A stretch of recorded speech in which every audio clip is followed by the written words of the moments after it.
The Tale of the Hunter's Mother Who Became a Demon. Once upon a time, in the land of Stakej Sturk in the province of, there were two brothers who made their living by hunting deer and wild boar. They would regularly go into the mountains to hunt, using a method where they waited in a tree with a horizontal branch tied to the trunk to shoot deer as they approached. One dark September night, when it was extremely dark and nothing could be seen, the brothers waited in the trees. They hoped to hear the sound of deer coming, but none appeared as the night grew deeper. During this time, the elder brother felt a hand from above reach down and grab his top knot, pulling it up. The elder brother, thinking it strange, searched for the hand and found it to be the hand of a withered and sun-dried corpse. He thought, "This must be a demon trying to eat me." He decided to inform his younger brother and called out to him. The elder brother said, "If someone has just now taken my top knot and pulled it up, what should we do?" The younger brother replied, "You should shoot according to the sound." The elder brother said, "Indeed, someone has taken my top knot and pulled it up." The younger brother responded, "Then shoot based on the sound." Following this, the younger brother shot an arrow from his bow, and when the elder brother felt a response, he knew that the arrow had struck the hand. The elder brother, finding the severed hand that had been pulled up, said to his younger brother, "The hand that was taken is already cut off and here. Let us leave now and return home tonight." The younger brother agreed, and both of them descended from the trees and returned home. When they arrived home after midnight, they found their elderly mother, who had difficulty moving, moaning strangely. The sons asked, "Why are you moaning like this?" But she did not respond. They then lit a fire and examined the severed hand, finding that it resembled their mother's hand. Feeling very uneasy, they examined it closely and confirmed it was similar. They then opened the door to their mother's room. When she saw them, she got up and tried to grab them.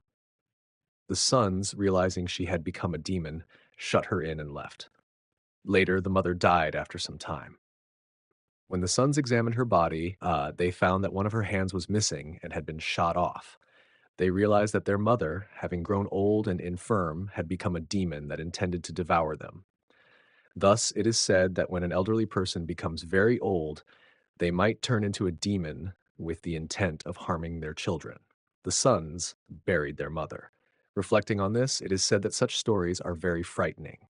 Thus, the story has been passed down. The Tale of the Demon Who Came to the House in Harima Province. Once upon a time, in the province of Harima, there lived a man who, on his deathbed, instructed his family to call an onmyoji, a practitioner of Japanese occult arts, to take care of matters after his death. The onmyoji, upon arriving, said, "A demon will come to this house on a certain day. You must be very cautious." The family, hearing this, was greatly frightened and asked the onmyoji, "What should we do to protect ourselves?" The onmyoji replied, "On that day, perform rigorous purification rites." When the day arrived, they performed the purification rites strictly and asked the onmyoji, "From where and in what form will the demon come?" The onmyoji responded, "The demon will come in human form through the door. Such demons do not walk along crooked paths, but follow the straight path of reason." They placed a protective talisman at the door, blocked it with a peach tree branch, and performed the prescribed rituals. As they waited for the time the demon was supposed to arrive, they kept the door tightly shut. From a crack in the door, they saw a man wearing a water hunting robe and hakama, with a hat hanging around his neck, standing outside. The onmyoji identified him as the demon, and the family was terrified beyond measure. The demon man stood outside for a while, but did not enter. Then he came into the house and stood in front of the hearth. He was not recognized by anyone. The family, deeply anxious, wondered what to do. Among them was a young man, the child of the house, who thought, "I cannot let this demon devour us. I must take action to avoid our deaths being known to others." He decided to shoot at the demon with a large arrow from his hidden bow. He aimed carefully and shot the demon, striking him directly. The demon, hit by the arrow, ran out as if to escape, and then vanished without a trace. The arrow remained in the air and then fell to the ground. Seeing this, the family exclaimed, "What a strange event!" The young man explained, "I thought if we die together, at least people will know," and tried it out. The onmyoji also showed signs of astonishment. Afterward, nothing unusual happened in that house. Thus, it is said that the appearance of a demon in human form and the way the arrow behaved were not ordinary occurrences. It is considered both a remarkable and frightening story. Thus, the story has been passed down. The tale of the man who met his former wife after her death. Once upon a time, there was a samurai in the capital who, for many years, lived in poverty and had no means to improve his situation. One day, quite unexpectedly, someone he knew from long ago, a man named Shek, was appointed as governor of a province called Shk. The samurai had known this governor for many years, so he went to visit him. The governor said, "There's no point in staying in the capital without any prospects. Why not come with me to my new post in the province? I've always thought it a pity that I couldn't help you before, but now that I'm going to the province, I would like to take you with me. What do you think?" The samurai, delighted, replied, "It would be an honor." However, the samurai had a wife with whom he had lived for many years. Though their life together had been difficult due to poverty, they were deeply attached to each other. His wife was still young, beautiful, and of good character, and despite their hardships, they had always supported one another. The thought of leaving her behind weighed heavily on him.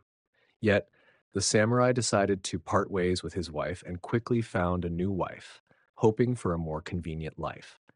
His new wife took care of all his affairs, and he brought her with him to the province. While living in the province, the samurai gradually found himself in a better position. However, as time passed, he began to long for his first wife, whom he had left behind in the capital. Overwhelmed by a sudden desire to see her again, he thought, "I must go back and see her. What has become of her?" The longing felt like it was tearing his soul apart, and he couldn't focus on anything else. As time passed, his term of service came to an end, and the governor returned to the capital, bringing the samurai with him. The samurai thought, "I left my first wife for no good reason. As soon as I return to the capital, I will go straight to her house and stay there." Eager to see her, he sent his new wife home and hurriedly, still in his traveling clothes, made his way to his former wife's house. When he arrived, he found the front gate open. He entered, but the house was in a dilapidated state, far from how it had been when he left. It was desolate, and there were no signs of anyone living there. This sight filled him with deep sadness and an unbearable sense of loneliness. It was around the 10th day of September, and the moon shone brightly in the chilly night, making the scene even more poignant. He entered the house and found his former wife sitting alone in the place where she used to be. There was no one else in sight. When she saw him, she showed no signs of resentment. Instead, she appeared happy and said, "How is it that you're here? When did you return?" The samurai explained everything that had happened, telling her about how he had longed for her while in the province. "I plan to live here from now on. I'll send for the things I brought from the province tomorrow, and I'll call for my servants. I came here tonight just to let you know," he said. His wife, showing signs of joy, engaged him in conversation about all the things that had happened over the years. As the night wore on, they decided to go to bed together in the southern part of the house, embracing each other as they lay down. The man asked, "Is there anyone else in this house?" His wife replied, "I've lived in such a pitiful state that there's no one to serve me." They spent the entire night talking, and the samurai felt a deep sense of sorrow, more than he had ever felt before. As dawn approached, they both fell asleep. When the samurai awoke, he was shocked to find that the woman he had been holding was nothing but a dried-up corpse, all bones and skin. Horrified, he leaped up and ran out of the house. Thinking he might have imagined it, he went back to look again, but the body was indeed that of a corpse. Panicked, he hurriedly dressed in his travel clothes and rushed to a neighboring house. Pretending to inquire for the first time, he asked, "What happened to the woman who used to live next door?"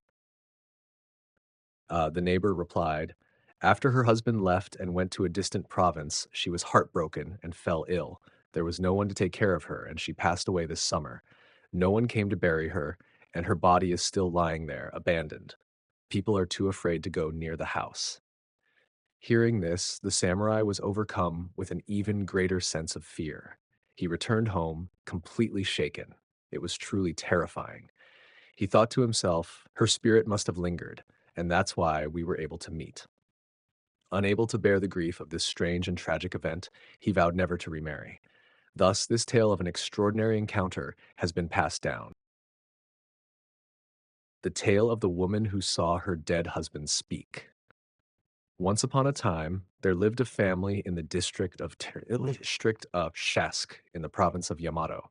They had a daughter of great beauty, and because she was also of a delicate and thoughtful nature, her parents cherished and nurtured her carefully.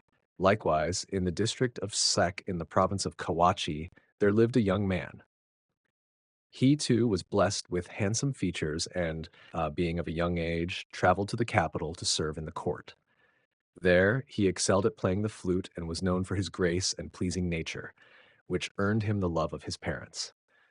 In the meantime, word of the beautiful daughter from Yamato reached the young man's ears. He sent her messages and courted her diligently. At first, she paid no heed to his advances, but as he persisted, her parents finally agreed to let them meet. After that, they grew deeply fond of each other and lived together in harmony for about 3 years. However, one day the young man unexpectedly fell ill, and after many days of suffering, he passed away. The woman grieved deeply and was consumed by her sorrow. Many suitors from her country sent her messages and tried to court her, but she paid no attention, continuing to cry for her lost husband. The years passed, and in the autumn of the 3rd year since his death, one night, as she lay weeping more than usual, she heard the sound of a flute playing faintly in the distance. She thought, "How sad! It sounds just like the person from long ago." Her heart filled with nostalgia. The sound came closer, and soon it was right near the shutters of the room where she lay. A voice called out, "Open this door." The voice was unmistakably that of her late husband.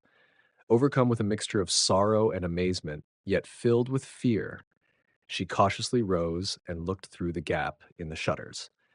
There he stood, just as he had in life. Tears filled her eyes, and she recited, "The sorrow of one who crosses the mountain of death is not being able to meet the one they yearn for." Though he appeared as he had in life, there was an air of dread about him. Smoke began to rise from his body, and the woman was too frightened to speak. The man said, "It is only natural. Out of deep longing for you, I have begged for a brief reprieve from my suffering to see you again. But since you are so frightened, I shall return. I endure the burning agony 3 times a day." And with that, he vanished like smoke. The woman, left in shock, wondered, was this a dream? But she knew it was not, and the strangeness of it all left her deeply unsettled. Thus, the story has been passed down. The tale of the Zen master of Kawachi and the ox, borrowed. Hone chensi nyoe lei beiyu, Dizosh lit. Once upon a time, there was a man named Seiki no Kimiyuki who served as the governor of Harima province. His son, known as Sadaifu, who lived between Shijo and Takakura, was the father of the recently notable Kenko. This Sadaifu accompanied Fujiwara no Sananari, the governor of Awa province, when he traveled to Awa. During their journey by sea, both Sadaifu and the governor tragically drowned. This Sadaifu was a relative of a monk known as Zen Master Kawachi. At that time, the Zen master owned a yellow-spotted ox. One day, someone who knew of this ox borrowed it and took it to Yodo. As they crossed the bridge at Hizume, the ox was hitched poorly to a cart, causing one of the cart's wheels to fall off the bridge. The cart was pulled towards the edge, but the ox, with great strength, braced itself and stood firm, preventing the cart from plunging further. The yoke snapped, and though the cart fell and was damaged, the ox remained standing on the bridge, unharmed. Since there were no people riding in the cart, no one was injured. The onlookers praised the strength of the ox, saying if it had been a weaker ox, it would have been dragged down along with the cart. Truly, this ox has great power. Sometime later, despite being well cared for, the ox mysteriously vanished. Zen Master Kawachi, distressed by the disappearance, searched far and wide, thinking that perhaps it had wandered off. He sent people to look for it, but despite searching near and far, the ox could not be found. The Zen master was troubled by this until one night, in a dream, the spirit of the deceased Sadaifu appeared to him. Even in the dream, Zen master Kawachi thought, "How is it possible that someone I heard died at sea is now standing before me?" Feeling both fear and amazement, he listened as Sadaifu spoke. Sadaifu said, "Since my death, I have taken the form of the spirit residing in the ox's horns, specifically the one at the northeast.